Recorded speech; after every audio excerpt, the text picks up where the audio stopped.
നമസ്കാരം. അപ്പം നമ്മൾ ഇപ്പോൾ ആദ്യം പറയാൻ പോകുന്നത് ഈ വില്ലേജ് റിസോഴ്സ് പേഴ്സൻ്റെ വർക്ക് ചെയ്യുന്ന പ്രൊസീജിയർ എങ്ങനെയാണെന്നാണ്.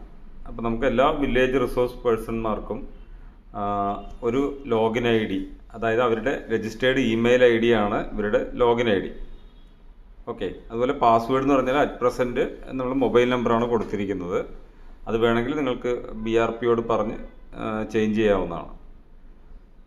ഓക്കെ, അപ്പോൾ ഇതിനകത്ത് നമ്മളിപ്പോൾ ഏതെങ്കിലും ഒരു BRPയുടെ, ഫോർ എക്സാമ്പിൾ നമുക്കിപ്പോൾ ഒരു BRP മഞ്ജുമോൾ എന്ന് പറഞ്ഞിട്ട് കാസർഗോഡിലുള്ള ഒരു വില്ലേജ് റിസോഴ്സ് പേഴ്സണാണ്. അപ്പോൾ അവരെ നമുക്ക് ഇതിനകത്ത് ലോഗിൻ ചെയ്ത് നമുക്ക് ടെസ്റ്റ് ചെയ്യാം. ഇപ്പം അവരുടെ മൊബൈൽ നമ്പറാണ്. ഓക്കെ, അപ്പോൾ അത് രണ്ടും നമ്മൾ കൊടുത്തിട്ട് അതിനകത്ത് കൊടുത്തു, നമ്മൾ സൈൻ ഇൻ കൊടുത്തു. സൈൻ ഇൻ കൊടുക്കും, വേണമെങ്കിൽ നമുക്ക് സേവ് ചെയ്യാം. അപ്പോൾ നമുക്ക് ഡാഷ്ബോർഡിൽ തന്നെ നമുക്ക് ഇതിനുള്ള ഓപ്ഷൻസ് ഉണ്ട്. മാനേജ് പെൻഷനർ, NSAP അനക്സ്ചർ 1, അതിൻ്റെ കൺസോൾഡേറ്റഡ്, അതുപോലെ ഇതിൻ്റെ റിപ്പോർട്ട്സുകളെല്ലാം കിട്ടുന്നത്. അതുപോലെ ഈ മഞ്ജുമോൾ എന്ന് പറഞ്ഞ ആൾക്ക് BRPക്ക് 3 വാർഡുകളാണ് അസൈൻ ചെയ്തിട്ടുള്ളത്. ഈ പറഞ്ഞ കാസർഗോഡിലായതുകൊണ്ട് കുടുപ്പംകുഴി, പട്ടാജ്, മല്ലെടുക്ക, അങ്ങനെ 3 വാർഡുകളാണ് അസൈൻ ചെയ്തിരിക്കുന്നത്. അതുപോലെ 2 വർഷത്തെ നമ്മൾ സർവേ ചെയ്യണം. 2022-ലെയും 2023-ലെയും സർവേ നമ്മൾ ചെയ്യേണ്ടതുണ്ട്. അപ്പോൾ ഓരോ വീടുകളിൽ ചെല്ലുമ്പോഴും, ഇപ്പം നമ്മൾ കുടുപ്പംകുഴിയിലെ ഒരു വീട്ടിൽ ചെല്ലുമ്പോൾ കുടുപ്പംകുഴിയാണോ ആ വാർഡിന്ന് ഫസ്റ്റ്ലി നമ്മൾ കൺഫേം ചെയ്യുക. അതിനുശേഷം ഇയർ 2022 കൊടുത്തിട്ട് ആദ്യം നമ്മൾ സർവേ ചെയ്യുക. അതിനുശേഷം 2023 കൊടുത്തിട്ട് സർവേ ചെയ്യുക. അപ്പോൾ അതാണ് ഇതിൻ്റെ ഒരു പ്രൊസീജിയർ. ഓക്കെ, അപ്പോൾ ഈ സർവേ ചെയ്യാൻ വേണ്ടി എടുക്കുന്ന ലിങ്ക് എന്ന് വെച്ചാൽ NSAP അനക്സ്ചർ 1 എന്നുള്ളതാണ് സർവേ ചെയ്യാൻ വേണ്ടി എടുക്കുന്ന ലിങ്ക്. അപ്പോൾ നമ്മൾ അതിനകത്തോട്ട് നമ്മൾ ക്ലിക്ക് ചെയ്യുക.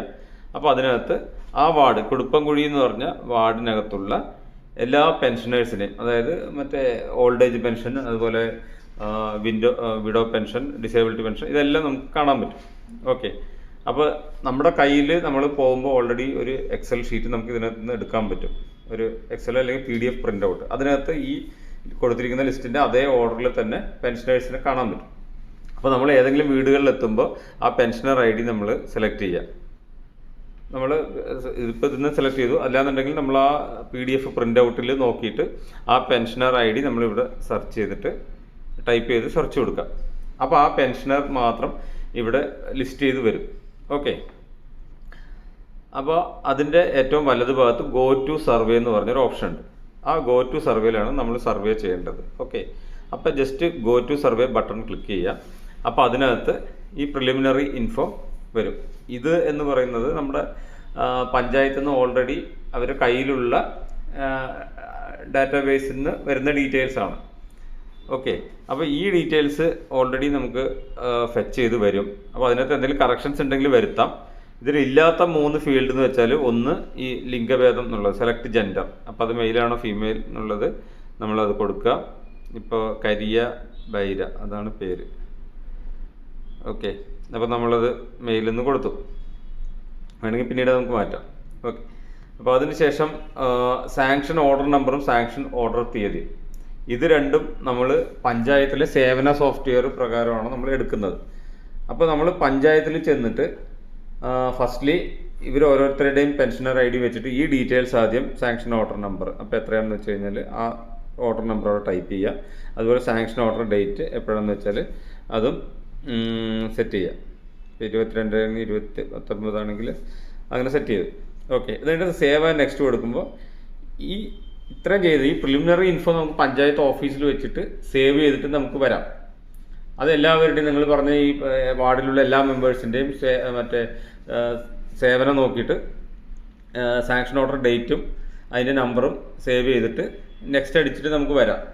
ഓക്കെ, അപ്പോൾ എന്നിട്ട് നമ്മൾ ഓരോ വീടുകളിൽ എത്തുമ്പോഴും കണ്ടിന്യൂ സർവേ എന്നായിരിക്കും വലതു ഭാഗത്ത് ഉണ്ടാകുക.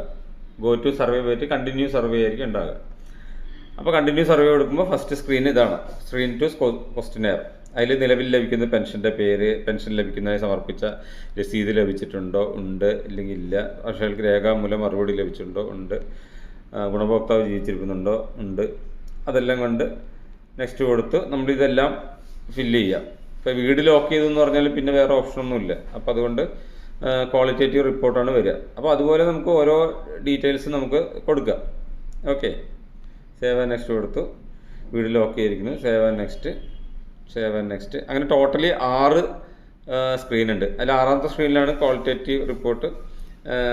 വില്ലേജ് RP മസ്റ്റായിട്ട് ചെയ്യേണ്ട കാര്യമാണ്. അതിനകത്ത് നമ്മൾ മലയാളത്തിൽ ടൈപ്പ് ചെയ്യുക, ഡോറ്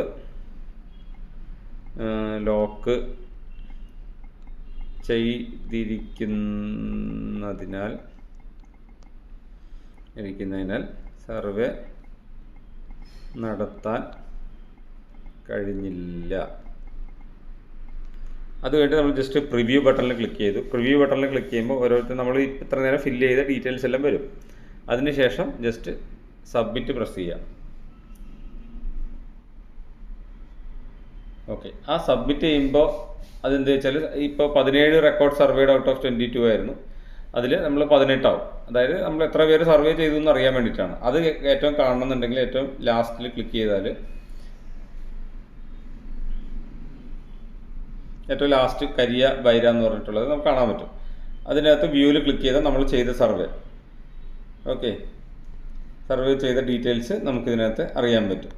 ഇത്രയാണ് ഓരോ VRPമാരും നമ്മുടെ ഇവിടെ ചെന്നിട്ട് ചെയ്യേണ്ടത്. ഓരോ വീടുകളിൽ ചെന്ന് ചെയ്യേണ്ട കാര്യങ്ങളാണ് പറയുന്നത്.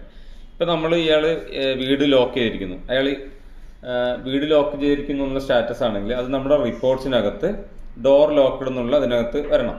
ഓക്കെ, അതിൽ ഓക്കെ. അതുപോലെ നമ്മൾ എന്താണ് സ്റ്റാറ്റസ് അത് ഓരോന്നും അതിനനുസരിച്ച് പ്രിൻ്റായിട്ട് വരും. ഓക്കെ, അപ്പോൾ നമ്മൾ അത്രയും ചെയ്ത് കഴിഞ്ഞാൽ നമുക്ക് ലാസ്റ്റ് ചെയ്യേണ്ടതെന്ന് വെച്ചാൽ ഗ്രാമസഭ റിപ്പോർട്ടിലേക്ക് ഗ്രാമസഭയിലേക്ക് റിപ്പോർട്ട് സബ്മിറ്റ് ചെയ്യേണ്ടതാണ് അടുത്ത പ്രൊസീജിയർ. അപ്പോൾ ഈ ഗ്രാമസഭ റിപ്പോർട്ട് എന്നുള്ള റിപ്പോർട്ടിൽ ക്ലിക്ക് ചെയ്യുക. അതിനകത്ത് നമ്മൾ ബേസിക് ആയിട്ടുള്ള കാര്യങ്ങൾ, അതായത് ലഘുവിവരണം, അതുപോലെ സോഷ്യൽ ഓഡിറ്റിൻ്റെ പ്രാധാന്യം എന്താണ്, അതുപോലെ നമ്മുടെ ജില്ല, ബ്ലോക്ക്, അതിൽ ആരൊക്കെയാണ് സെലക്ട് ചെയ്തത്, ആരൊക്കെയാണ് സർവേ ചെയ്തത്, ആ ഡീറ്റെയിൽസ് എല്ലാം വരും. അതുപോലെ സോഷ്യൽ ഓഡിറ്റ് കാലയളവ്, സോഷ്യൽ ഓഡിറ്റ് ആരംഭിച്ച തീയതി, ആ ഡീറ്റെയിൽസ് എല്ലാം വരും. VRPയുടെ പേര്, DRPയുടെ പേര്, അതുപോലെ നമ്മുടെ വാർഡിലുള്ള വാർദ്ധക്യകാല പെൻഷൻ്റെ കൗണ്ട്, വിധവ പെൻഷൻ്റെ കൗണ്ട്, അങ്ങനെ കൗണ്ട്സ് എല്ലാം വരും.